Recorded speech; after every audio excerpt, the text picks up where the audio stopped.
Rhian Poole here over in the UK. Thank you for your interview questions. You've started with where did you study your craft and what has been the best part of your study? Well, okay, I kind of see myself as always studying on the job, studying. I think in acting you probably, as in many things, you never stop learning, because acting is just about humanity and what it's like to be in somebody else's shoes, and there's never you never come to the end of the knowledge of that, will you? So I do think that's constant. I mean, back when I was a teenager, way back, I did get placed as a drama school, Lambda and Napa, and I couldn't get the funding, long story short. And because it was quite hard to get the huge amount of money needed to fund drama school in those days, and I wasn't eligible for a grant, and so I didn't end up taking the place. We fought for about 2 years, my family and I, for that, but we didn't get in. So I worked in what they call rep theatre. I don't know how much they have that in America, but in the UK we used to have quite a lot of rep theatres where there'd be resident theatre companies and smaller theatre companies working in, say you had a theatre with a big theatre and a theatre in the round, a smaller theatre or a studio theatre. You would work on every production, so you'd have a role in one production, you'd be helping make props on another production. So I was literally in the Sherman Theatre in Cardiff for 3 years, painting, making, prop making, cleaning, and doing roles as well, and constant workshops and so on. Now this kind of way of life with acting sadly seems to have gone by the wayside.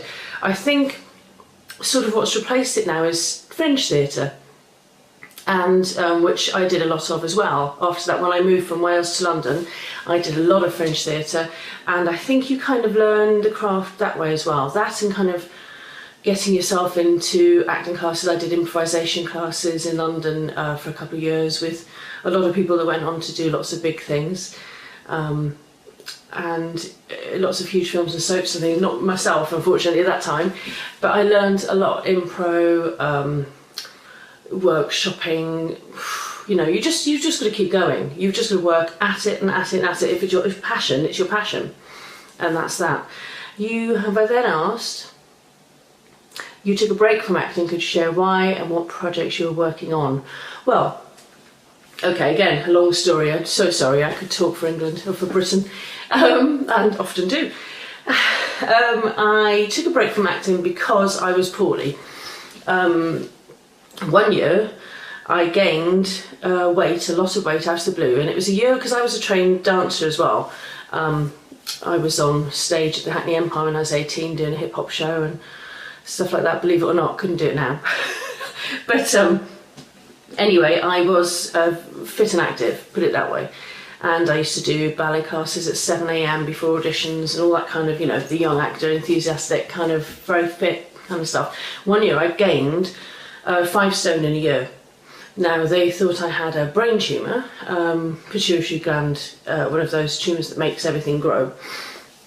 My bones were growing, my feet grew a size, you know, it was a very strange time, and this was in my 20s. And as it turned out, after lots of scans, body scans, brain scans and so on, I have a autoimmune disorder called Hashimoto syndrome, and it's perfectly controllable with the right drugs. I'm on thyroxine, quite a high dose of, every day for the rest of my life.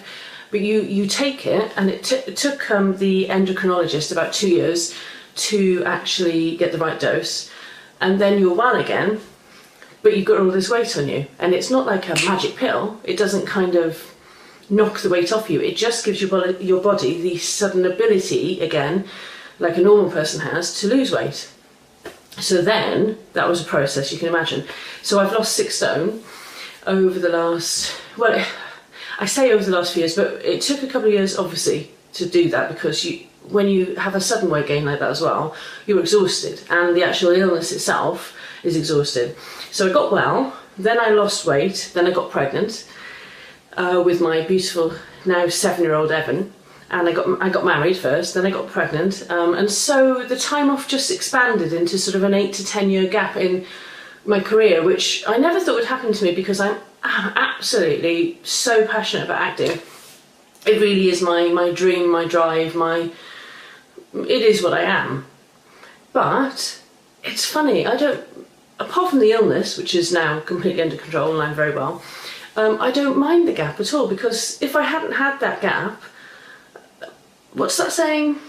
Life sort of happens to you whilst you're making other plans. You know, I wouldn't have met John, I wouldn't have got married, I wouldn't have had the wonderful time I had doing that, wouldn't have had my son. So, you know, maybe it was good that my focus had to shift for a while and have that kind of life experience, because going back to acting, come back to acting now in the recent 4 years, as you know, and I tell you what, it's better. I find it better because I've got the life experience that I didn't have before, so I can play a myriad more characters and understand them now, because understanding a role is what's important. And I've got a happy home life as well. I don't know if I would have ever had that balance had I not been forced to take a step back. So, you know, in a way, I really don't mind it. Interesting. Okay, so how did you prepare for your return to acting? Well, okay, what happened was we were living in Brighton. Evan was about 2.5, and I said to John, I'd lost most of the weight, and I was feeling really well again, and the doctors assigned me off to, you know, sort of annual checkups again, so it was all you know, the endocrinologist was completely happy. I said, all I want to do, I'd like to do acting again, but I don't know if I've got that confidence to do it again. And John was saying, well, you were, you know, good at it before, is what you did before, and, you know, if you want to try it, why don't you just jump in, just go for some auditions and stuff. So I did a small course in Brighton, a camera course, which just gave me the idea that it was like riding a bike, and if I got back in there, I'd be okay. Then we moved to Bristol, and I just thought, I look for auditions and I'll fudge how long it's been since I've been auditioning. So I went to some really nice local professional theatre companies, Bristol and Bath, the southwest of England, some fantastic theatre companies, and just put myself forward for audition. Sort of said, oh, I've had a bit of a gap, but didn't quite, you know, maybe say exactly how long. And workshop auditions in theatre are fantastic for getting you back up on your feet again, because it's a whole day. It's not a 5-minute film audition, which I get a lot of now, obviously, doing more film these days. But when I started off in theatre, and I thought I'll go back to theatre. And the workshop auditions, like I say, they're all day, and it was, you know, digging into the roots of a character and the whys and wherefores and their motivations, and, you know, doing all the silly drama school games, standing in a circle and being an animal, and, you know, all the crazy ridiculous stuff. I felt young again, I felt excited again, I felt ready to be out there. And after a couple of these, I did about 3 auditions like that, and I got in on a theatre company that was doing a couple of plays. So I played a smaller role in the first production, then I got in on the next production where we did Dracula. And I played we did an ensemble piece of Bram Stoker's Dracula.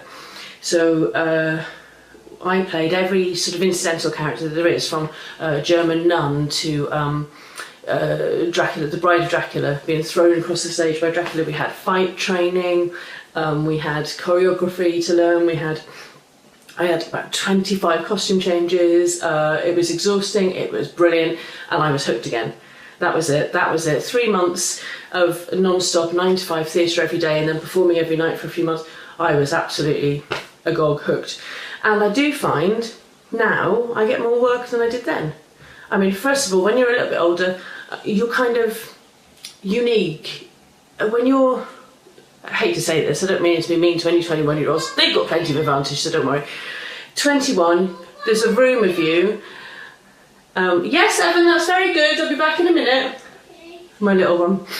There's a whole room of you, and you look similar.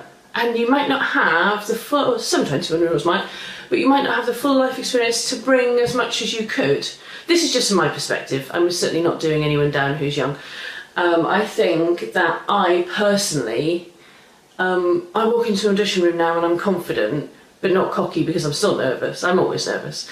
I think that anyone who says they're not is crazy, because if it means a lot to you, you'll be nervous. And if you want the role, you'll be nervous. But I truly believe now that it's not personal if I don't get a role.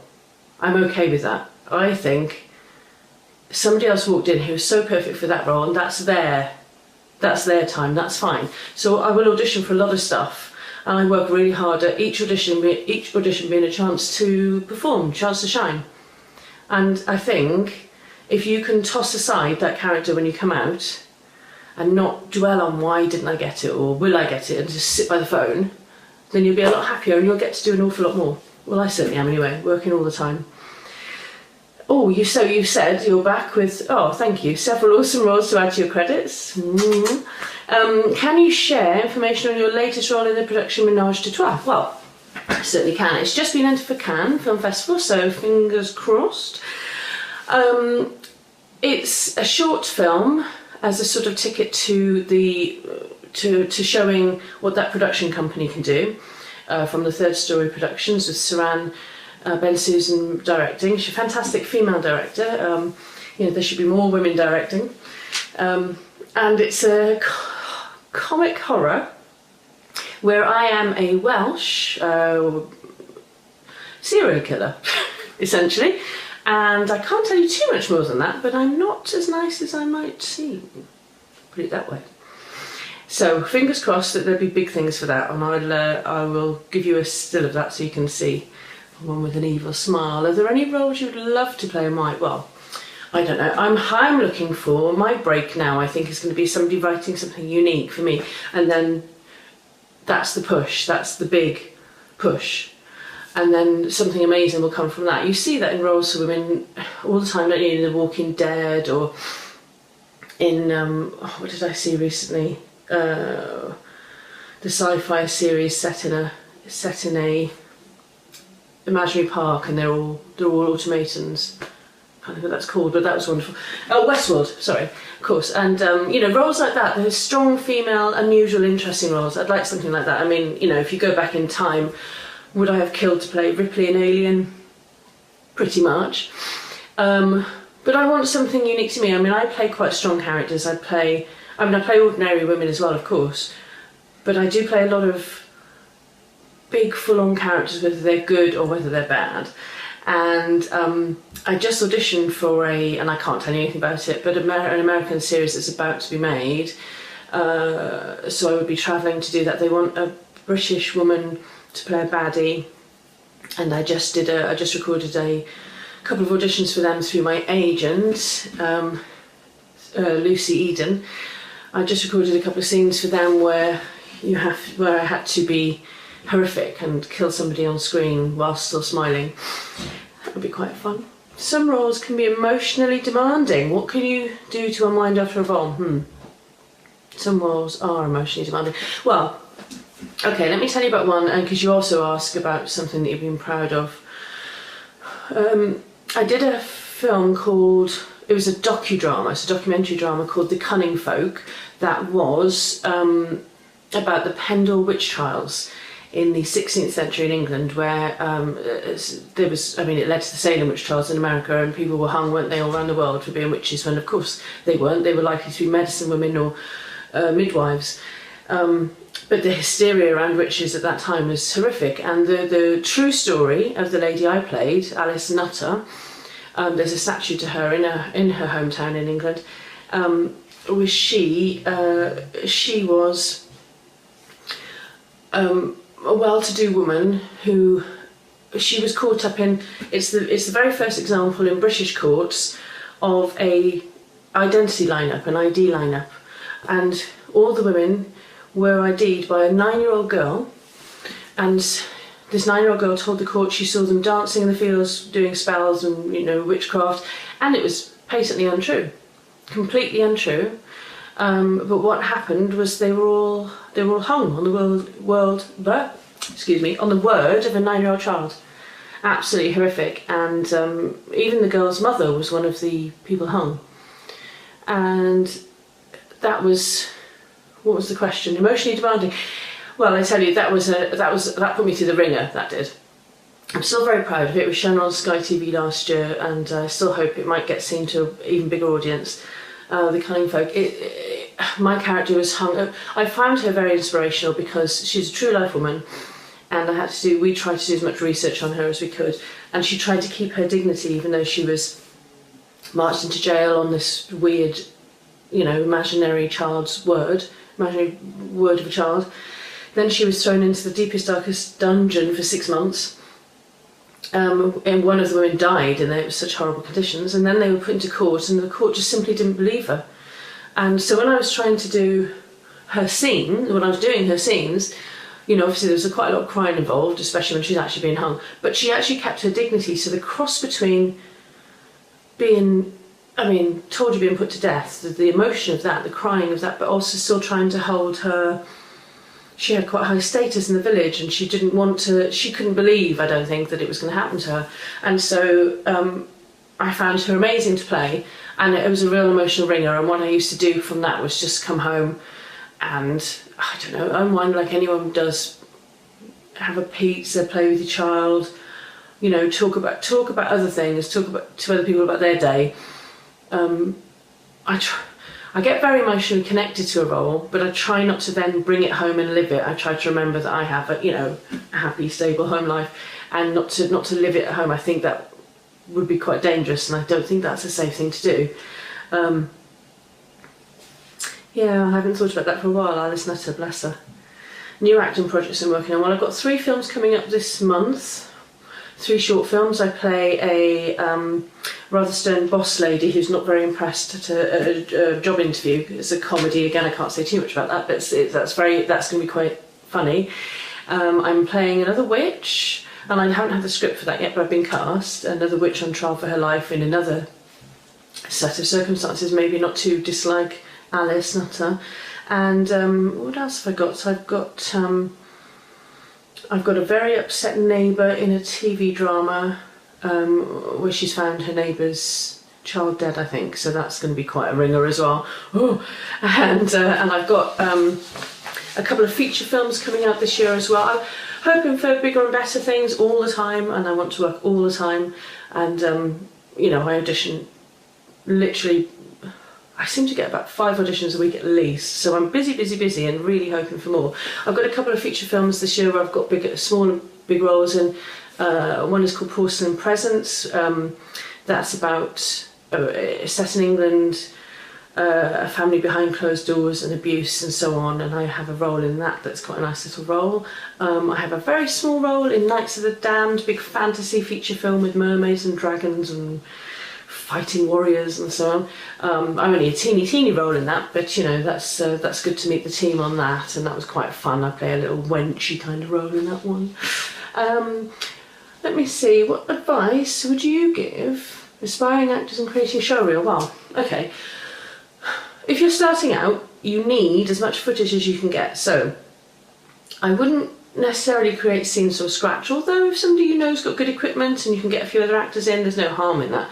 But most stuff on a showreel that casting directors want to see is from something you've been hired to do.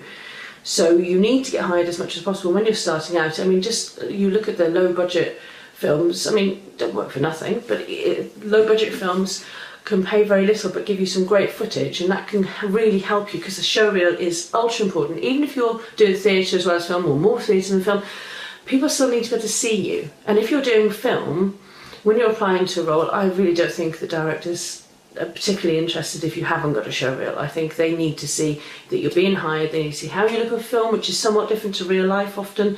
They need to see how you move, they need to see maybe different accents. I mean, the thing is, even if you've got one scene on your showreel, it's better than nothing. And then you can get called in. You know, it's really important to be as enthusiastic as possible, because in acting there's a lot of us and there's not enough work, but there is work. Anyway, I'm going now. Thank you very much for the interview. I really appreciate your time. So fingers crossed and watch out for me. Lots more to come. Take care. Bye now.